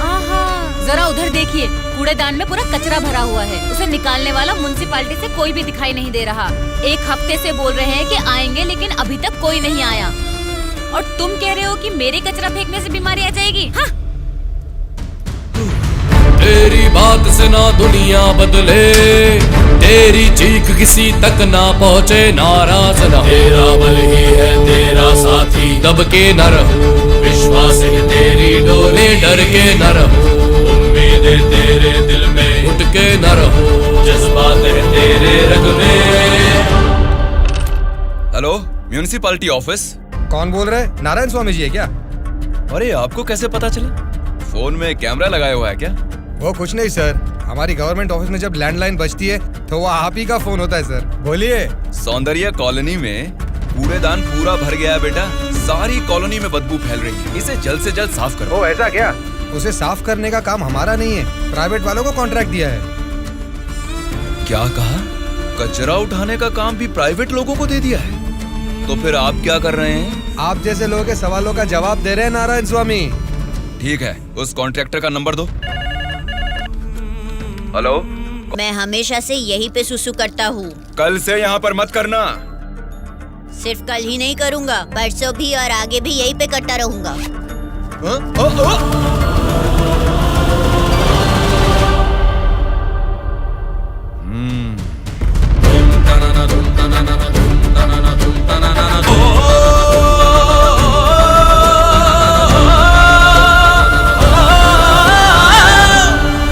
क्या हुआ? क्यों नहीं पेशाब किया? तुम अच्छे लड़के हो, इसीलिए नहीं कर पाए। ये एक बीज है। ऐसे क्या देख रहे हो? इसको फेंक दोगे तो मिट्टी में मिल जाएगा, लेकिन अगर इसे बो दोगे तो उसी मिट्टी को फाड़कर ये जल्द ही पौधा बन जाएगा। तुम इस बीज जैसे ही हो बेटा। ये बीज एक बड़ा वृक्ष बनेगा, खाने को फल देगा। अगर नहीं भी दे पाया तो कम से कम 10 लोगों को छांव देगा, बारिश लाएगा। अगर तुम इसे बो दोगे तो ये बीज बड़ा होके तुम्हारे बाद भी तुम्हारा नाम रोशन करेगा। अब इसे बोना है या फेंक देना है, तुम्हारी मर्जी है।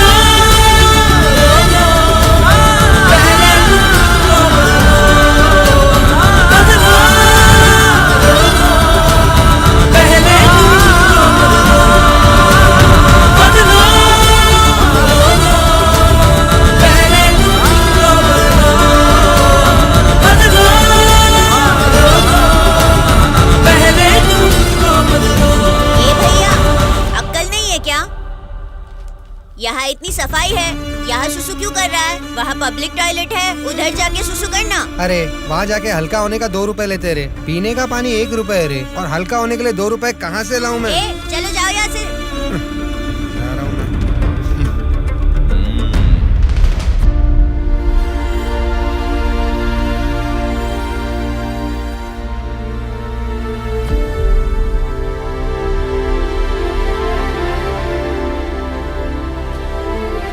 बेटा, राष्ट्रीय झंडे को उल्टा नहीं लगाते, गलत बात।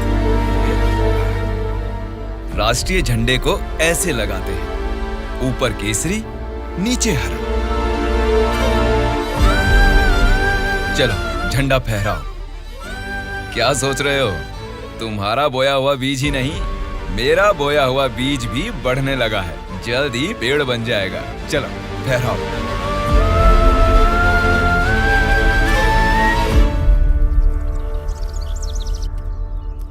तुम्हारे माँ बाप कौन है? क्या करते हैं वो? मेरे माँ बाप गांजे का ना धंधा करते थे। पुलिस की पिटाई की वजह से मेरे पापा नहीं रहे और मेरी माँ जेल में है। तो मतलब तुम पढ़ते नहीं हो क्या? पहले पढ़ता था, मेरी माँ ने पढ़ाई बंद करवा के बोला कि गांजे के धंधे में लग जाओ, इसलिए उन्होंने मुझे स्कूल से भी निकलवा दिया। अब मैं स्कूल जाके नहीं पढ़ सकता। मैं पढ़ाऊंगा तो पढ़ोगी? हाँ पढ़ूंगा।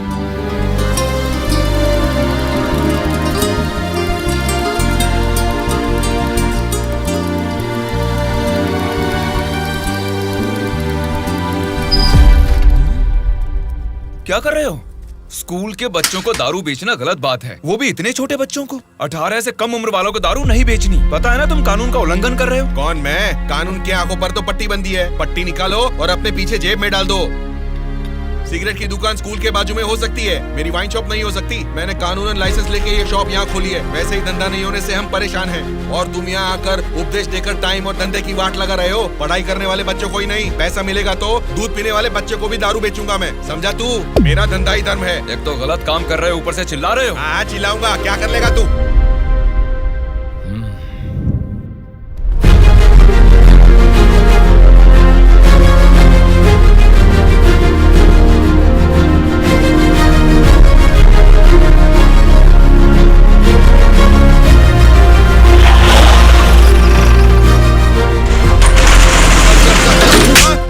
इंस्पेक्टर साहब, आप इस पर इस तरह हाथ नहीं उठा सकते। इसको कल आपको कोर्ट में हाजिर करना चाहिए। उसकी दारू की दुकान बंद करा के आपने हमारे लिए अच्छा काम किया है साहब। सच में आप जैसे लोग नेता बनेंगे तो हमारे लिए बहुत अच्छा काम करेंगे साहब।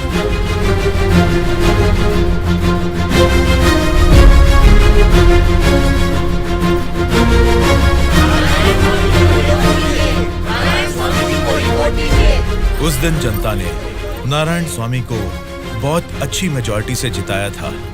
जनता से इतना प्यार पाने के बाद उनके सुख दुख जानने के लिए वो हर एक चौखट पर गए। तभी उनको पता चला कि उनके क्षेत्र से गुजर रही गोदावरी नदी का पानी ना तो जनता को सिंचाई के लिए और ना ही पीने के लिए मिल रहा है। उन्होंने इस मामले को लेकर सरकार की नाकामियों के खिलाफ आवाज उठाई। उस चुनाव क्षेत्र की रेडियस कितनी है, वहाँ के भौगोलिक हालात क्या है, वहाँ के मौसम से कितनी बुआई करनी पड़ेगी जिससे किसानों को अच्छी पैदावार मिले, ऐसे बहुत सारे समस्याओं पर एक किताब ही लिखकर जनता के बीच में गए और उनसे बात की। सच कहूँ तो आज मैं नहीं जीता, बल्कि मुझे जिताकर आप सब ने लोकतंत्र को जिताया है। इस बदलाव से देश की राजनीति में एक नई शुरुआत होगी। मेरे हाथ में जो किताब देख रहे हैं, इसमें हमारे चुनाव क्षेत्र की कमियों, आप सभी की जरूरतों और उनको मैं कैसे पूरा कर सकता हूँ, इसमें मैंने ये सब लिखा है। आज से ये हमारे चुनाव क्षेत्र का संविधान है। मैं असेंबली में खड़े होकर आपकी इन सभी समस्याओं के लिए लड़ूंगा। मैं आने वाले 5 सालों में हमारे चुनाव क्षेत्र की गतिविधियां बदलने के लिए भरी असेंबली में पूरी सच्चाई के साथ लड़ूंगा और ये मेरा आप सबसे वादा है।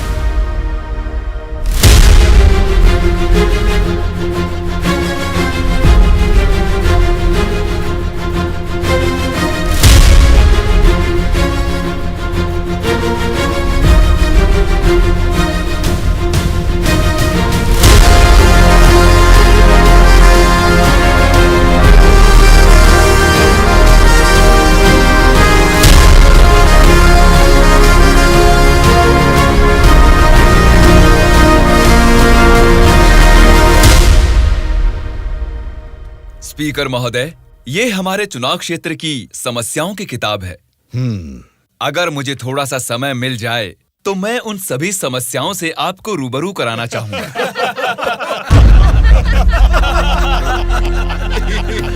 अरे आप लोग हंस क्यों रहे हैं? मैंने कोई कॉमेडी की है क्या? नहीं ना, हंसना बंद कीजिए। अध्यक्ष महोदय, नारायण स्वामी जी को देखकर ऐसा नहीं लगता कि असेंबली में आए हैं, किताब लेकर स्कूल में पढ़ने आए हैं ऐसा लगता है। अरे ये आप क्या कह रहे हैं? इसमें हमारे चुनाव क्षेत्र की समस्याएं लिखी हैं। स्पीकर महोदय ने साइलेंस बोला, आप फिर भी हंस रहे हैं। चुप हो जाइए। ये क्या स्पीकर महोदय, ये तो आपकी भी नहीं सुन रहे। The house is adjourned. Tomorrow at 8 a.m. चलो यार, चलो।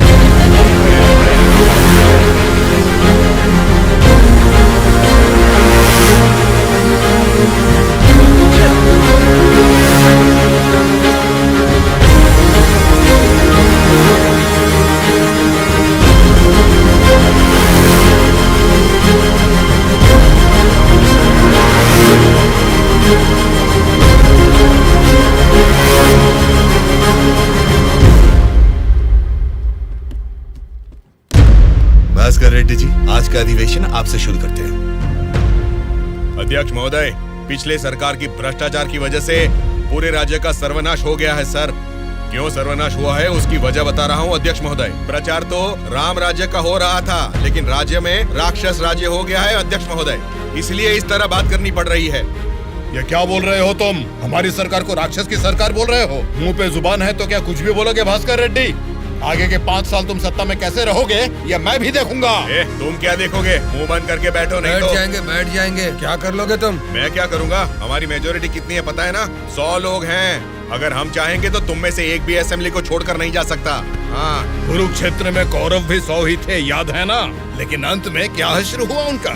हमने भी हाथ में चूड़ियां नहीं पहन रखी। बहुत बोल चुके हो तुम, अब बैठ जाओ। तुम कौन होते हो हमें बिठाने वाले? तेरे सामने ही बोल रहा हूँ, अगर हमें गुस्सा आ गया ना तो असेंबली छोड़ के कोई भी बाहर नहीं जा पाएगा, कह रहा हूँ। क्या कह रहे हो? नहीं जा पाएंगे मतलब मारोगे हमें? दम है तो आ जाना, देखते हैं। ये क्या रे? हम लोग कुछ बोलते नहीं इसलिए सर पे चढ़ गए। तब से तुम ही हमें उकसा रहे हो। हमें उकसाएगा और हम भड़केंगे भी नहीं। हम क्या घूंघट ओढ़ के बैठे हैं? हिम्मत है तो हमको रोक के दिखा। जोश देखना है तो फिर आ जाओ, इधर का इधर ही फैसला कर देते हैं। आ जाओ, आ जाओ, आ जाओ। मैं तो आ जा। बैठ जाइए आप लोग, बैठ जाइए, शांति रखिए। रेड्डी जी, मैंने साइलेंस बोला ना, कंट्रोल रखिए। साइलेंस, साइलेंस, आप सब लोग बैठ जाइए। Silence, silence. 1 घंटे के लिए सभा को स्थगित करता हूँ। भद्राचलम चुनाव क्षेत्र के एमएलए नारायण जी को मैं बात करने के लिए अनुमति देता हूँ। महोदय, आज इस सभा में मैं इन सभी के सामने एक बात बोलना चाहता हूँ। प्रोसीड। महोदय, यहाँ बैठे सभी लोग जनता के प्रतिनिधि हैं। जनता ने वोट दी इसीलिए ये जीते। वोट देने वाली उस जनता के बारे में कोई बात ना करके इस सभा में एक दूसरे को कोसना, झगड़ा करना अच्छी बात नहीं है साहब। देखा जाए तो ये बेशर्मी है। अध्यक्ष महोदय, नारायण स्वामी जी अपनी मर्यादा का उल्लंघन कर रहे हैं। जनता ने आंख बंद करके वोट डालकर हमें नहीं चुना है। अध्यक्ष महोदय, इनकी मजाल तो देखिए, हमें बेशरम बोलता है। इस बात के ऊपर तो नारायण स्वामी जी को तुरंत हमसे यहाँ क्षमा मांगनी चाहिए, अभी के अभी।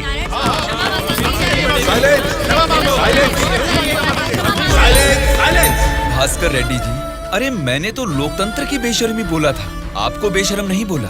देखिए, इन क्षमाओं और झगड़े से सभा के समय को बर्बाद करने की बजाय हमें मिलकर जनता की जरूरतों और समस्याओं के बारे में बात करनी चाहिए। मतलब हम यहाँ झगड़ा करने आए हैं क्या? हमारे मुख्यमंत्री और हमें जनता का पालन कैसे करना है तुम बताओगे?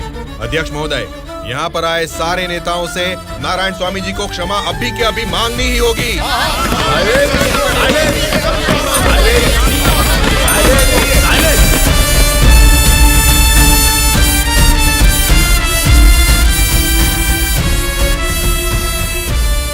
उनके बर्ताव से तुम क्यों दुखी हो रहे हो? सब ठीक हो जाएगा साहब, एक बार फिर आपको बोलने का मौका जरूर मिलेगा साहब। गूंगे को माइक पकड़ा देंगे तो कुछ फायदा थोड़ा ही होगा। जितने भी मौका देंगे होने वाला कुछ नहीं है। सोच समझ के तो बात ही नहीं कर पाता है ये। गोलू, क्या बात कर रहा है तू?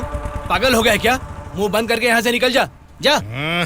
उसकी बातों का बुरा मत मानिएगा साहब। उसने कुछ भी गलत नहीं कहा सुबैया।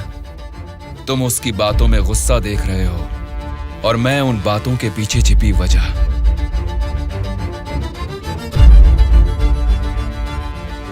महोदय, हमारे चुनाव क्षेत्र में सारे संसाधन हैं, लेकिन उन्हें कैसे इस्तेमाल करना है हमारे लोग ये ना जानने की वजह से पीछे रह गए हैं।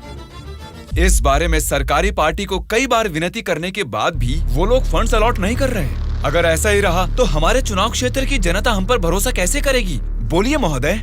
नारायण स्वामी जी, आपके चुनाव क्षेत्र की जनता की समस्या के बारे में अगली बैठक में जरूर चर्चा करेंगे। अब बैठ जाइए। स्पीकर महोदय, अभी तो मैंने बस अपनी बात रखनी शुरू ही की है और आप मुझे बैठने के लिए बोल रहे हैं। नारायण स्वामी जी, प्लीज आप बैठ जाइए। श्रीनिवास जी, आप बात कीजिए। अध्यक्ष महोदय, इस सभा में सभी को बोलने का अधिकार है। मुझे अपने चुनाव क्षेत्र की समस्याओं के बारे में बात करने दीजिए। प्लीज नारायण स्वामी जी, आप बैठ जाइए। कम से कम मुझे 10 मिनट तो बोलने दीजिए महोदय, विनती है। श्रीनिवास जी, आप अपनी बात रखिए। स्पीकर साहब, सीएम के राज्य में राज की हालत देखेंगे तो द्वापर युग का मानो राम राज्य वापस आ गया हो महोदय। ये बात मैं नहीं कह रहा हूँ, स्वयं जनता जनार्दन बोल रही है महोदय। स्पीकर साहब, राम ने राज किया त्रेता युग में, द्वापर युग पाला है श्री कृष्ण जी ने। पहले ठीक से इतिहास को जान ले, फिर बात करें। बोला था ना, गूंगे को माइक थमा देने से कुछ नहीं होने वाला। देख लिया, नेता तो ऐसा होना चाहिए जिसके सदन में बोलने से सब थर थर कांपे, सबकी धज्जियां उड़े, जरूरत पड़े तो वो लड़ने पे आ जाए। ये सारे गुण होते हैं सदन के नेता के। और हमारे इस नेता को देखो, इनमें एक भी ऐसा गुण नहीं है। हम सभी लोगों ने अपनी पढ़ाई लिखाई बंद करके आपको इलेक्शन जितवाया था। किस लिए? ताकि हम सब लोग बेरोजगार बैठे रहे, कुछ ना करें। लेकिन आपको देख के तो लगता नहीं है कि आप हमारी समस्याओं को दूर कर पाएंगे। ऐसा बोल रहा हूँ बोल के कुछ गलत मत समझिए। असेंबली में गला फाड़ के चिल्ला के बात करने वाले को ही नेता बोलते हैं। एक जुझारू नेता ही हमारी समस्या को सुलझा सकते हैं। एक सलाह देता हूँ, एमएलए पद से ना आज ही इस्तीफा दे दो। भद्राचल के चुनाव क्षेत्र के एमएलए नारायण स्वामी जी को बात करने के लिए अनुमति देता हूँ। अध्यक्ष महोदय, हमारे चुनाव क्षेत्र के चारों ओर पानी ही पानी है, लेकिन एक घूंट भी पीने लायक नहीं है महोदय। वहाँ के लोगों की स्थिति बहुत खराब है महोदय, जरा उनके बारे में कुछ सोचिए। और सिर्फ एक यही समस्या नहीं है साहब, शिक्षा, चिकित्सा, रोड, मैं तो कहता हूँ पूरा क्षेत्र समस्याओं ही समस्याओं से भरा है महोदय। इसीलिए मेरी आपसे विनती है कि अध्यक्ष महोदय, नारायण स्वामी जी के चुनाव क्षेत्र में सिर्फ और सिर्फ जनता को ही सारी समस्याएं हो रही है, लेकिन इनके राज्य में सरकार बनाने वाली पार्टी के गुंडों की वजह से वहाँ के जनता की जान जा रही है। अध्यक्ष महोदय, सत्ता इनके हाथ में है और पैसे बनाना ही इनकी पार्टी का मकसद है। दरअसल सत्ता में रहकर इन्हें अपनी दारू की दुकानें चलानी है और सारा इल्जाम हम पे थोपना है। अध्यक्ष महोदय, हम सिर्फ दारू की दुकान ही चला रहे हैं साहब। ये विपक्ष के लोग जब सत्ता में थे तब सीधा ब्रोथेल हाउस ही चला रहे थे। हाँ साहब, ये सही कह रहा हूँ मैं। जरा उनको देखिए, बोलते कुछ है करते कुछ और है। देखिए सर, ये कैसी बातें कर रहा है, कितना गिरा हुआ आदमी है ये अध्यक्ष महोदय। Silence, silence. मैंने क्या गलत कह दिया अध्यक्ष महोदय? ये रमा देवी कौन है, क्या चरित्र है इनका? एक जमाने में रेड लाइट एरिया में उन्होंने क्या गुल खिलाए हैं सब जानते हैं।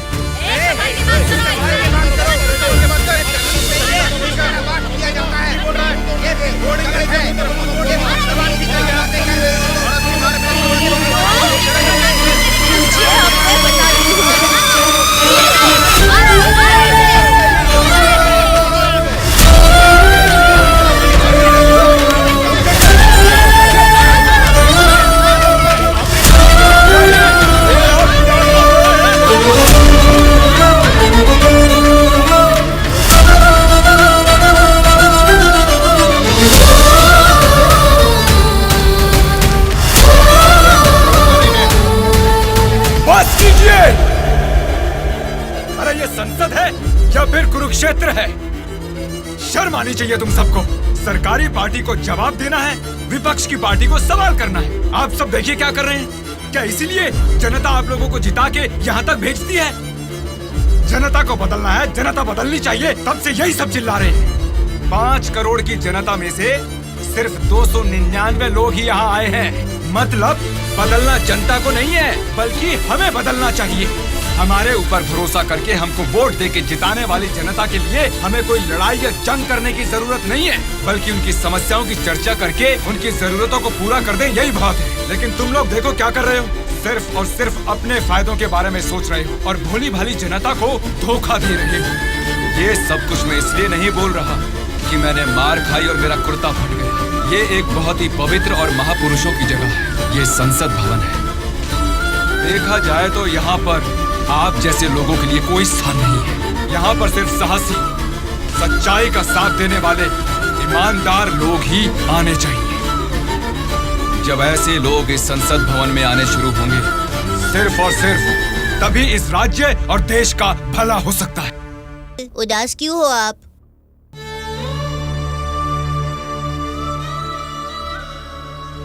मैं हार गया। जनता से वादा करके उसे ना निभाने वाला नालायक बन गया मैं। क्या हो गया अंकल, आप ऐसे क्यों बात कर रहे हैं? सत्ता में आते ही हम कुछ भी कर सकते हैं सोचने वाले नेताओं को बदलना होगा। जब तक ऐसा नहीं होगा, हमारा यह समाज कभी नहीं बदलेगा। ऐसा है तो मैं उनको बदलूंगा अंकल। क्या कहा?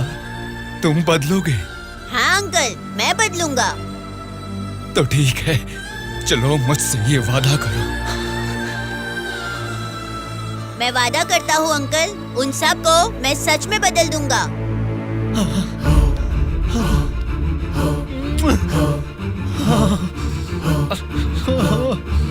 बदलना है, तुमको ही बदलना है, तुम ही बदलोगे।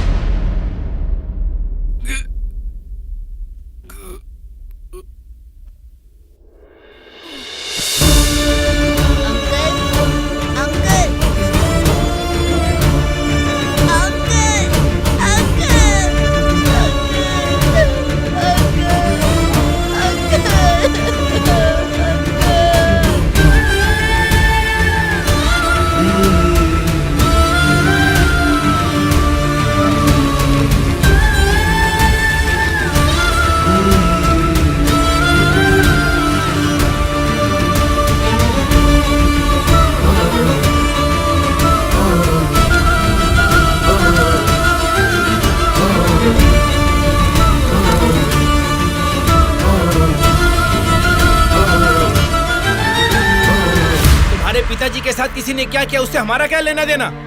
हम लोग जनता की सेवा करने वाले हैं। हमें यहाँ बुलाकर तकलीफ देना ठीक बात नहीं है। जनता की सेवा?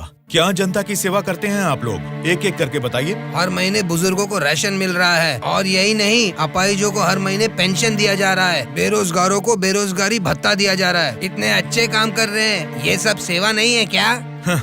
जनता की सेवा करने का मतलब टाइम पर राशन का चावल और दाल देना है क्या? नहीं ना। 20 साल के लड़के को बेरोजगारी भत्ता क्यों देना? वो मेहनत नहीं करेगा क्या? 2 एकड़ जमीन वाले किसान को राशन क्यों देना? वो फसल उगा नहीं सकता क्या?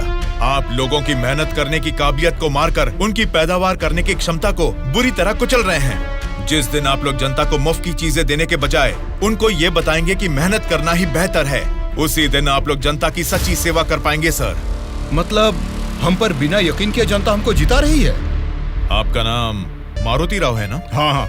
आपका चुनाव क्षेत्र रामापुरम है ना? सही कहा, रामापुरम ही है। आपके रामापुरम के बारे में आप क्या जानते हैं, थोड़ा बताएंगे सर? क्या रखा है रामापुरम में? 4 वार्ड है, 6 सरकारी अस्पताल है और 20 प्राइवेट अस्पताल है। उसके बाद 12 सिनेमा घर और 130 वाइन शॉप है। इसके अलावा अलग अलग क्षेत्र के लोग हैं, अलग अलग जात के लोग हैं और अलग अलग धर्म के लोग हैं। बाकी ओसी कास्ट तो सब कुछ मिला जुला के 1 लाख। इनके अलावा BC SC ST ये सब मिला के 2 लाख वोटर हैं। उतना ही नहीं, फिल्म डायरेक्टर सुकुमार जी और हीरोइन अंजलि जी दोनों यही पैदा हुए थे। कुंडली निकालोगे क्या? Nice information sir. उसी रामापुरम में जहाँ हजारों किसान रहते थे, अब कुछ गिनती के ही क्यों रह गए हैं सर? मुझे नहीं मालूम, किसानों के बारे में हम इतना कुछ नहीं जानते। तुम बोलो, तुम्हें मालूम है तो? रामापुरम की पूरी वोटरों की गिनती है 4,80,000। उनमें पुरुष है 2,50,000, स्त्रियां हैं 2,28,000। बाकी लोग हैं 3rd जेंडर।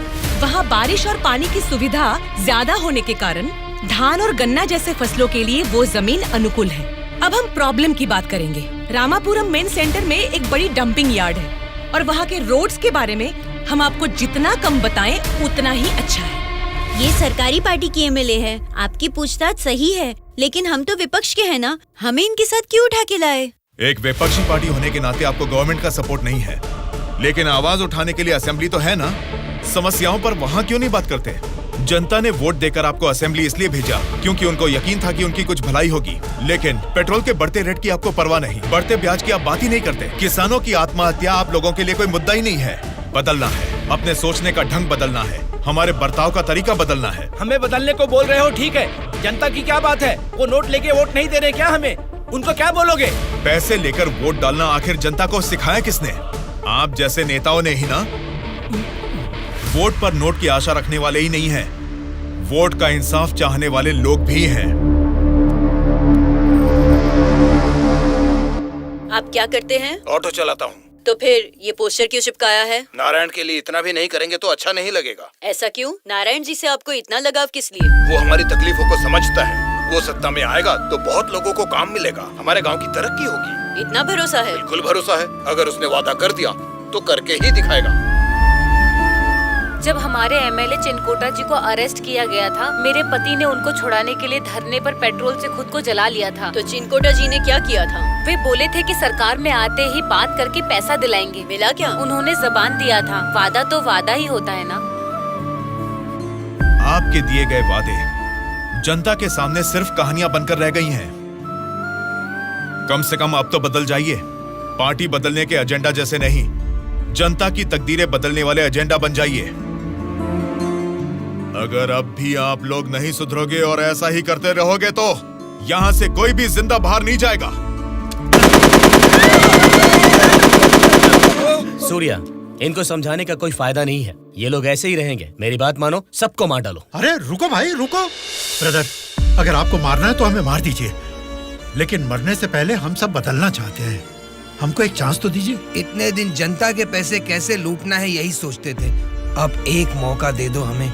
जनता के पैसे को जनता तक लौटाना है यही सोचेंगे। अब उस नारायण स्वामी के सपनों को हम सच करके दिखाएंगे। उसका नाम है सूर्या। ऑलरेडी एक मर्डर केस में वो सजा काट रहा है। सत्ताधारी पार्टी की सपोर्ट से वो जेल से बाहर निकला है। बहुत शातिर है वो। बड़ी होशियारी से वो दोनों पार्टियों के MLA को किडनैप करके लेके गया है। उसका प्लान क्या है, उसने क्यों किडनैप किया है, उसके सिवा और किसी को पता नहीं है। समझ गया सर। वो जहाँ भी हैं, सब MLAs को सेफली लाने की जिम्मेदारी मेरी।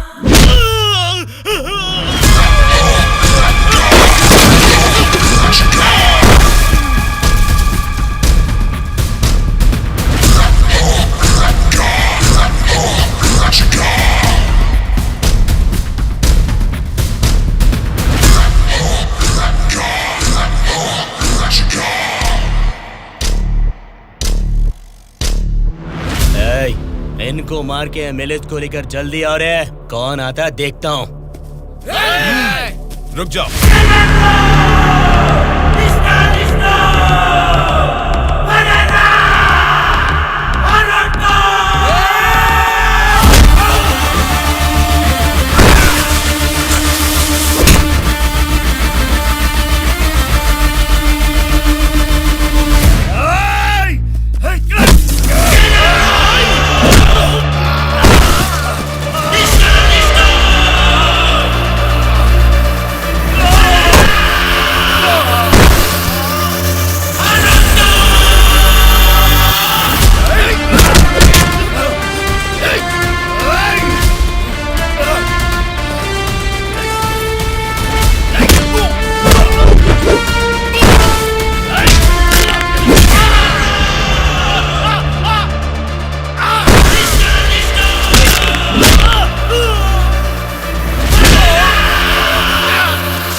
बोलो ध्रुवा। सॉरी सर, लगता है हमारे आने की खबर उनको पहले ही लग गई। What? हाँ सर, जब तक हम पहुंचे वो सब एमएलए को लेकर यहाँ से चला गया। तो अब क्या होगा?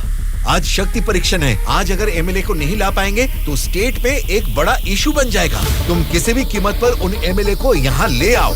Okay sir, I will try my level best.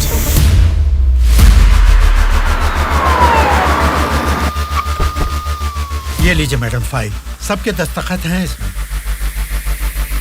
हमारी गवर्नमेंट को सपोर्ट करने वाले एमएलए की लिस्ट सर।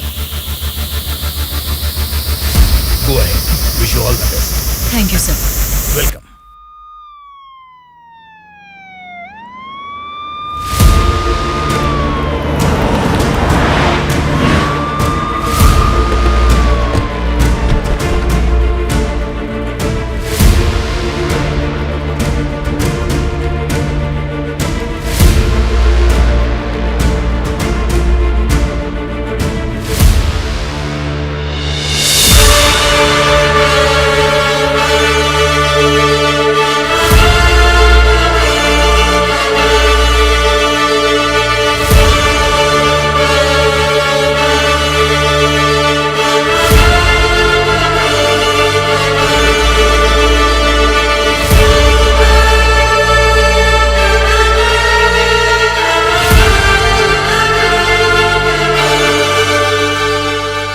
राज्य में पहली बार महिला चीफ मिनिस्टर बनने के लिए कांग्रेचुलेशंस श्यामला भारती जी।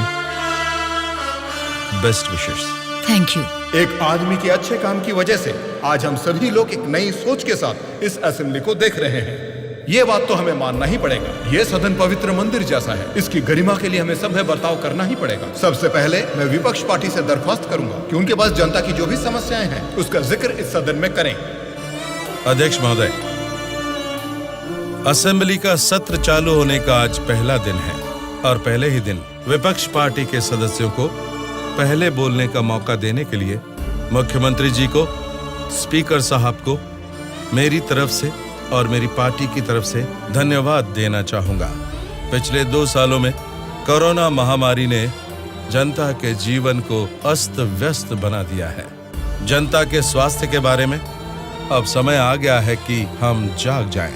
उसके लिए गरीब लोगों को इंसाफ दिलाने के लिए सारे विपक्ष की तरफ से मैं प्रार्थना करता हूं। इस मुद्दे पे मैं राज्य के मुख्यमंत्री श्यामला जी से दरख्वास्त करूंगा कि कुछ बोलें। अध्यक्ष महोदय, सबसे पहले बिना झगड़ा किए ऐसे अच्छे वातावरण में जनता की भलाई के लिए और उनकी उन्नति के लिए एक उपयोगी बिल को इस सभा में प्रस्तुत किया गया है, जिसके लिए विपक्ष पार्टी के नेता राम मोहन राव जी का और उनकी पार्टी का मैं अभिवादन करती हूँ।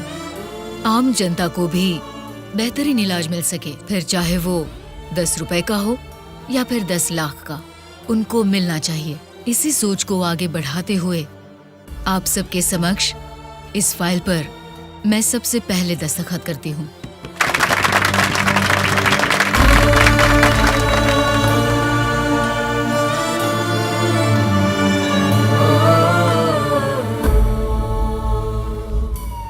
तुमने जो सोचा उसे पा लिया सूर्या। नेक्स्ट टारगेट क्या है? हमारे देश की तरक्की जो कोई भी रोक रहा है वो लोग ही मेरा नेक्स्ट टारगेट।